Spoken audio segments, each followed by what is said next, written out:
Welcome to Truly Heal, and today's very critical subject, the point of no return. And that's something that I always wanted to talk about, and I've invited Dr. Henning Saupe from the Arcadia clinic in Germany to discuss that with me in order to get some, neutral viewpoint from a doctor that can help us to understand the psychology behind that, and also the repercussion, the problem that are created from that delaying getting into gear or acting upon some decisions. So welcome Dr. Saupe, welcome Henning, and I'm excited to speak about this subject with you openly on the internet. Hello Marcus, and thank you very much for bringing up this very, very important topic. In my lectures I always spend some minutes on this topic because it's of very, very big importance. So thank you for bringing up this topic.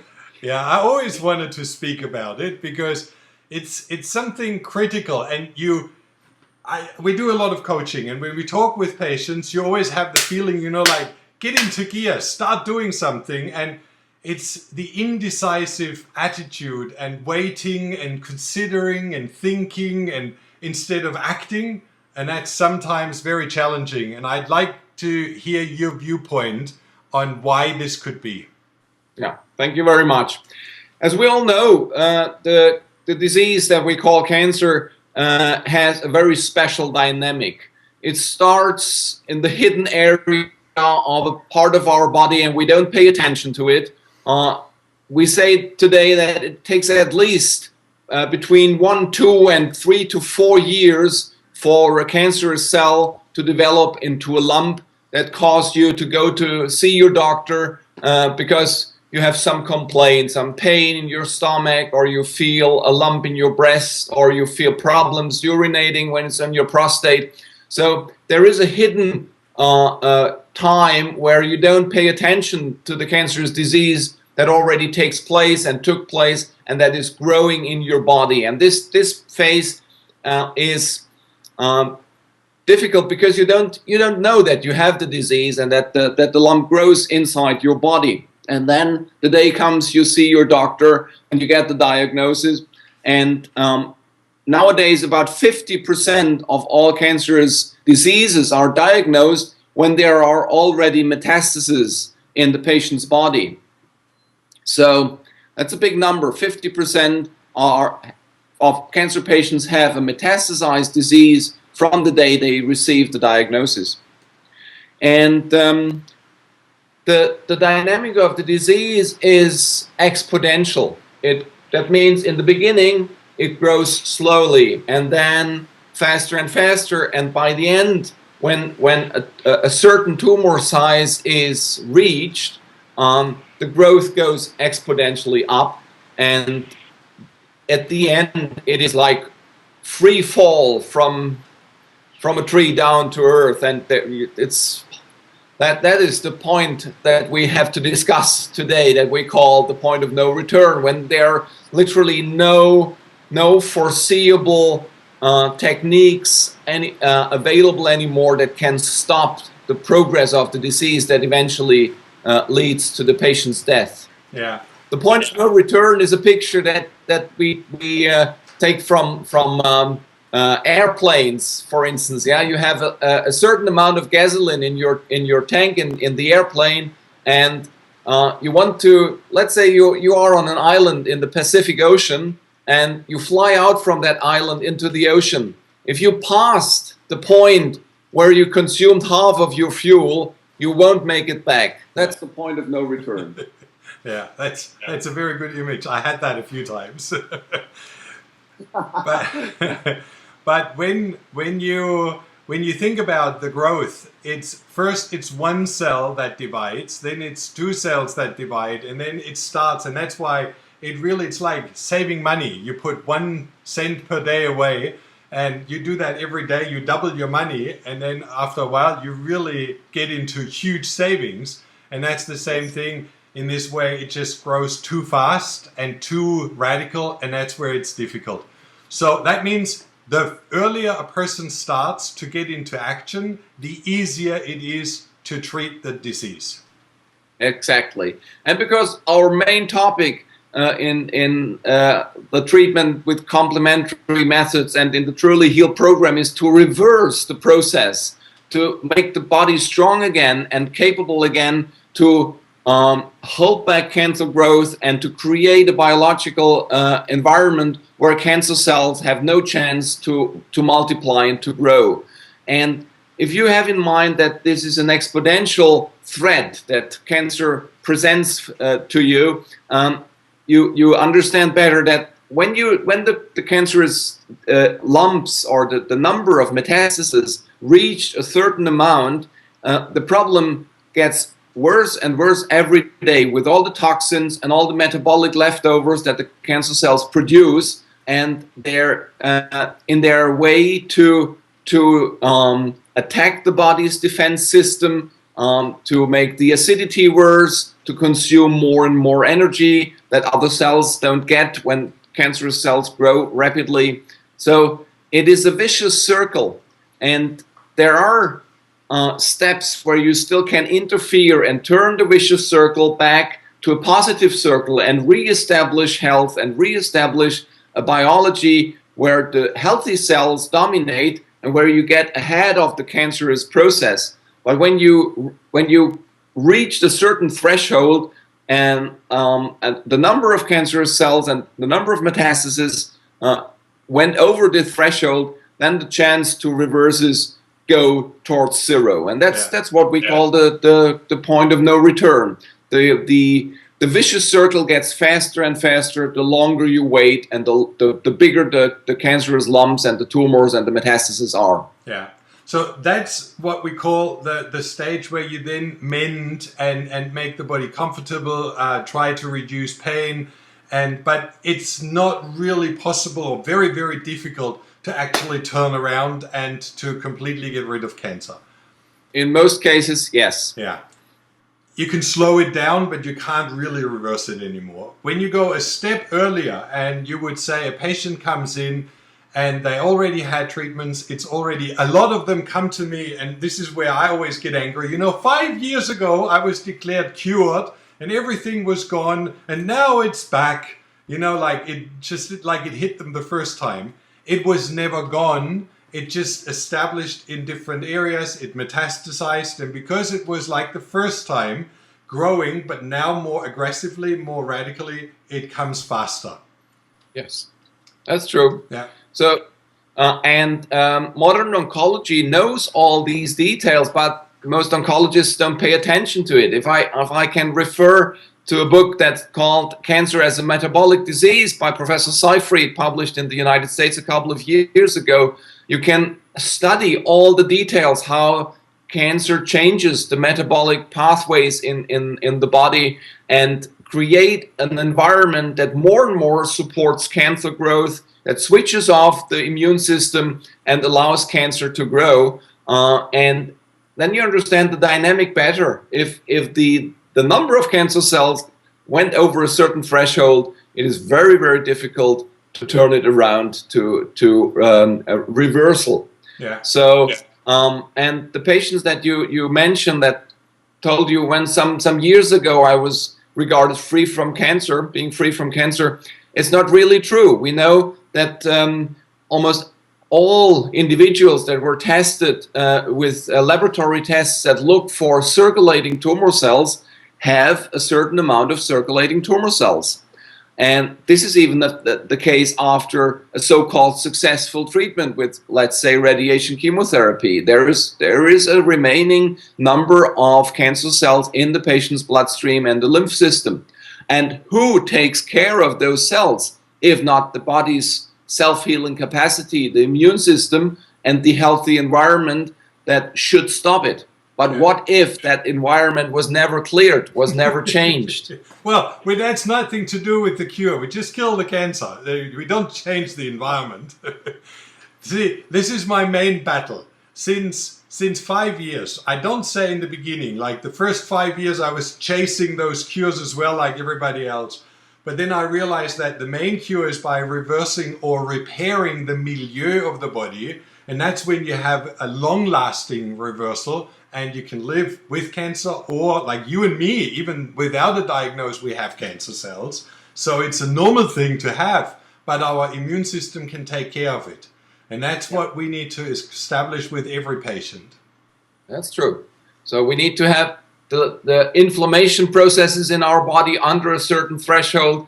We need to have control of the toxicity that we are exposed to every day. We need to have the right amount of alkaline substances to buffer the acidic parts that we get every day. All these equilibriums have to be taken care of every day so that cancer cells have no chance to multiply and to grow into a lump. Exactly. So let's just go through some of the treatments. Let's say you are in an advanced stage. Even when you say people are diagnosed at already metastasized or at a late stage, which is very often the case. People don't tend to go to the doctor before it's already hurting very much. Yeah. So when you have that, surgery is quite a well-known treatment that is effective to reduce like the bulk. Because what you just said is, when you have cancer cells, every cancer cell multiplies, which means if you have already a few billion, they multiply and it becomes more and more or faster and faster. So surgery can be quite effective. But what about the results when they say you do mastectomy or you do surgery and it doesn't influence the outcome? It doesn't change the outcome. You know, is then surgery really the solution, or is that just, you know, maybe a delay a little bit because you haven't repaired the milieu? Difficult question that deserves to be looked at carefully, and I'm sure there are different answers for different stages of cancer and different types of cancer, of course. We always look for a reduction of the tumor mass with surgical means as long as possible. For instance, if somebody comes with a huge tumor in her breast and a couple of lymph nodes, it might be positive to reduce the tumor mass by 90, 95, maybe 99% by taking off the main tumor. That gives a relief to the immune system that reduces dramatically the amount of toxins that the tumor produces every day and raise the chance to have a long-term result that is stability or long-term remission. And in other cases, it might be too late. The body might be too weak already to recover from surgery. So this is really something that has to be looked at individually from case to case. The rule in general is to reduce the tumor masses as much as possible without doing too much harm to the body. Okay, now let me just come to a few examples, because I know you had a lot of clients that came that said they didn't want to have mastectomy, or they didn't want to have the tumor removed out of the breast. And they just did local hypothermia, IV infusions, ozone injections, like the whole lot. And their tumor reduces as well. And I know quite a few that where the tumor is completely gone. So in comparison, that's just a question that a lot of people ask me, in comparison to removing it surgically and then follow up with alternative treatments, or doing it straight away with the alternative treatments. Is there anything, you know, I know it's always individually different, but is there something of a benefit doing it through the body? Well, we have to split up that questions in some sub-questions because, you know, medicine is complex. Yeah. So let's take a patient with a small lump in her breast with no metastasis. And in this case, I always recommend lumpectomy to take off the tumor and do a non-toxic, non-harmful, natural-based treatment afterwards to reestablish health and to take care of the body's ability to control cancer cells, and by doing that, reducing the risk of a relapse or getting the same disease once again.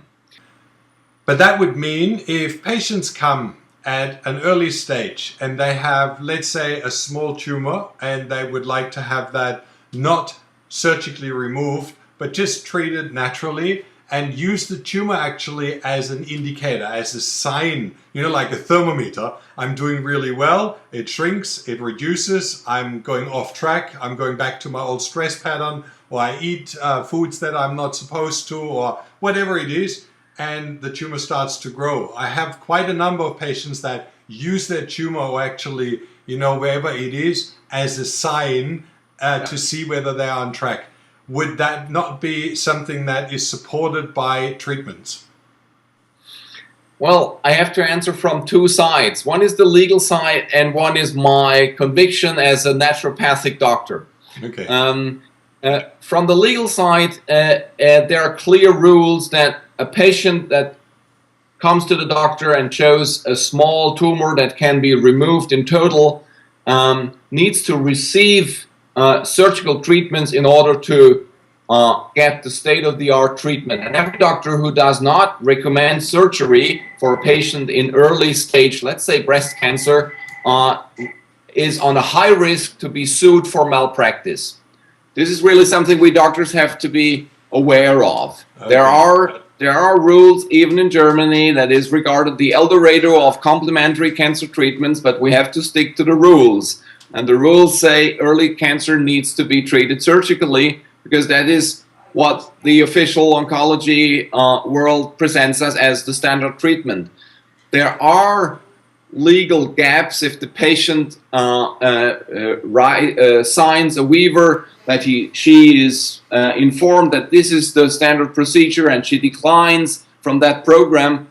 I'm allowed to treat this patient alternatively, but I have to be on the safe side with a waiver and a signature, otherwise I can be off very, very soon. And that was the last day I acted as a medical doctor, and nobody is helped with that. No. So we have a few patients who choose a alternative treatment and declined the official program with surgery. And I can tell you that in the majority of those cases, the patients get a good result. We achieve good results, reducing the sizes of their tumors and keeping the situation under control. And some patients have received a complete remission of their situation without surgery. This is possible.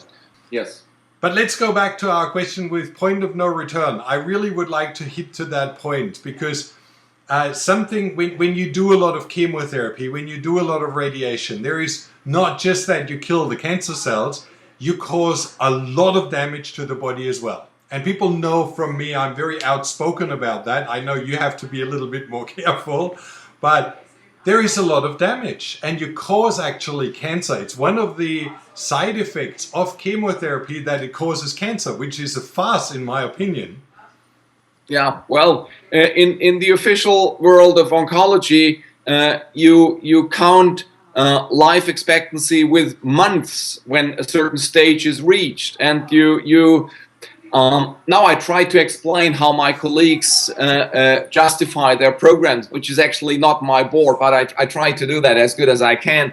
If there is a patient late stage with pain somewhere in the leg, there is a metastasis that compresses a nerve, then radiation might be a solution for the next 2 to 3 months. And of course, in such a situation, the radiologist does not care about the side effect that this patient eventually could develop a secondary cancer where the radiation took place in 2 or 3 years, because the life expectancy is only a few months. Okay, so instead of having 2 months, you might extend to 3 months and rectify a huge financial income, plus the patient walks away with neuropathy and with all sorts of other problems, which is not their issue. Yeah. So now we are talking about palliative care in the latest stage of a patient's life. And in this phase, doctors do whatever they can to make the last weeks or months more comfortable with less pain and more quality of life. This is a very difficult topic. And in such situations, we recommend radiation sometimes as a pain relief. Of course, if the pain is high and a radiation series can reduce the pain for another 6 months, this is the best therapy that is available in this severe situation. But we want the patients to come earlier. We, with the claim of truly heal and reversal of cancer, we need to come earlier, otherwise we have no chance. Yeah. See, since we do our work, we've done so many DNA tests, and it shows a little bit the problem with that detox pathways completely deleted already from birth, and then exposed to a toxic environment, toxins build up, glutathione pathways impaired. There's so many things that can already lead from an early stage, and when you interfere at an early stage and you repair that, all of a sudden your body goes into a total relief and starts to deal with the issue a lot better. You expose less to toxins, and through that your body just starts to thrive. And that's what we actually would like to do, like really work with prevention, number one. Secondary prevention. Yeah, you once had cancer, let's say you removed it surgically, or you come very, very early stage to a complementary holistic clinic and repair all the impairments in your body, replace the supplements that you have not gotten from your diet, get your body the energy it needs to overcome the tumor cells with electromagnetic field therapy, with hypothermia, with infusions, with a new mindset that allows you to live your life with less stress. And in those situations, I'm totally convinced that you have a huge chance to reverse the disturbance of the body. But if you wait too long, that chance gets smaller and smaller. And I like your explanation with that exponential, because it really is crucial. And I've seen it too many times. It might be a financial issue, like you don't want to invest that money. You need it for something else. You have all sorts of commitments. And then I realize in the last few weeks or in the last few months, people start to take mortgages on their house and do everything possible, because that's when they actually wake up to the reality that it comes to an end. And if they would just consider that step a little bit earlier, because first of all, it saves life. Secondary, it raises the quality of life. And I think that's the number one factor that we see with all patients that come back from your clinic. It's like, I always say they come as zombies. One lady was really angry with me. They arrive as grumpy zombies, freaking out, stressed out, anger issues, all sorts of fear issues.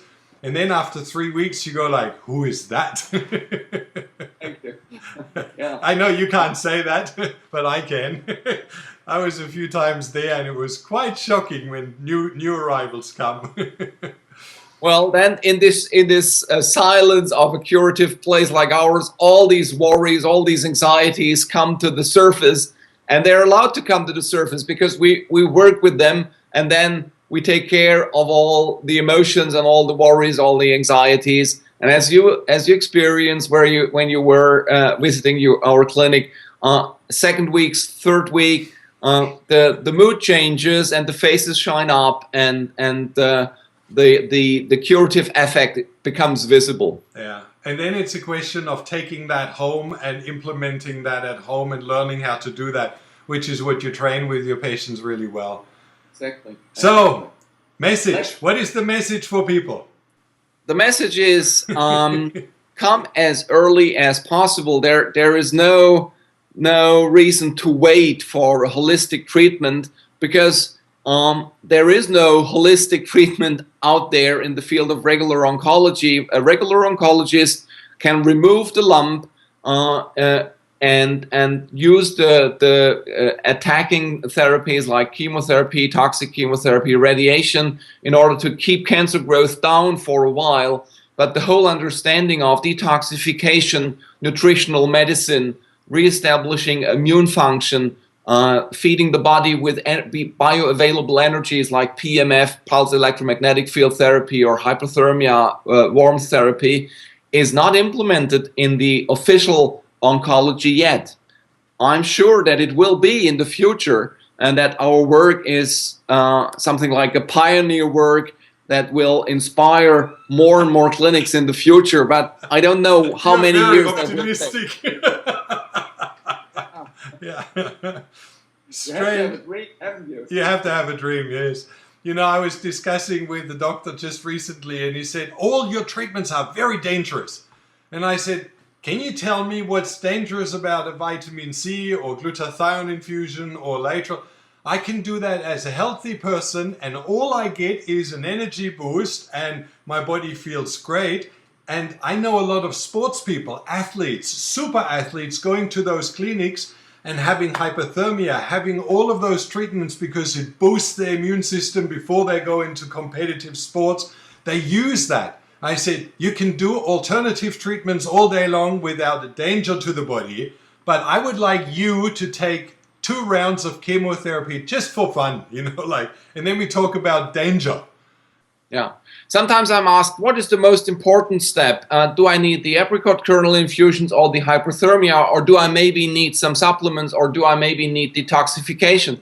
And my answer is, you need it all. And I like pictures from everyday life, or from the life out in nature, for instance. If you ask me, what do I need to climb a mountain in the Himalaya? Do I need a warm jacket, or do I need a good pair of shoes, or do I maybe need a good backpack and a rope to fasten my steps? Of course, I need all the tools. Otherwise, I don't have a chance to climb that mountain. Yeah, perfect. Thank you. That was a very good final. So for people that consider going to the clinic, you offer 2 types of programs. One is individual people book, they come, they go through the treatments, and then there is the second one, which is like a proper 21-day retreat where they come, and the retreat difference to the normal program is education, training, how to live at home healthy, how to create a healing environment at home, and like going through the whole cooking, eating, like the whole lot. Yeah. So the intensive retreat, the 21 days intensive retreat, is all we can provide. It's full board from morning to evening with treatments, from infusional therapy, hyperthermia, massages, doctors' talks, lectures, group work, individual sessions, massage, spa treatments, the whole package. It's all we have. That's the 21 intensive retreat. Yeah, and I see the first ones are already booked out. The second ones are already filling up. So I see there is a huge advantage in that form of getting it all together with the whole training, because especially if you're new to it, and if I just consider my own learning curve, you know, like it took me 5 years to get an overview of that whole thing and what is right, what is wrong, what are all those doctors telling, is that really true, or is it a marketing scam? And you know, there is loads of marketing involved, and that's where we really try to bring honesty back and a real understanding that, yeah, needs to be trained. We need to learn to live a healthy life again. Exactly. I have another vision, and that is that what we teach our patients will be a subject in grammar schools in the future. Yes. You know, Yeah. that's one of the purpose that we have with Truly Heal, that we educate all those coaches, because they go out and teach so that we start really getting that information back to people. Yeah, we're talking about the #1 disease in modern time that gets more and more important every year. We have an increase of cancerous diseases in the Western world of between 1.5 and 2% every year. So the prognosis is in 20 years, 50% of the population of modern societies will suffer from cancer. 50% in 20 years. Today it's about 30%, and so we have a lot to do.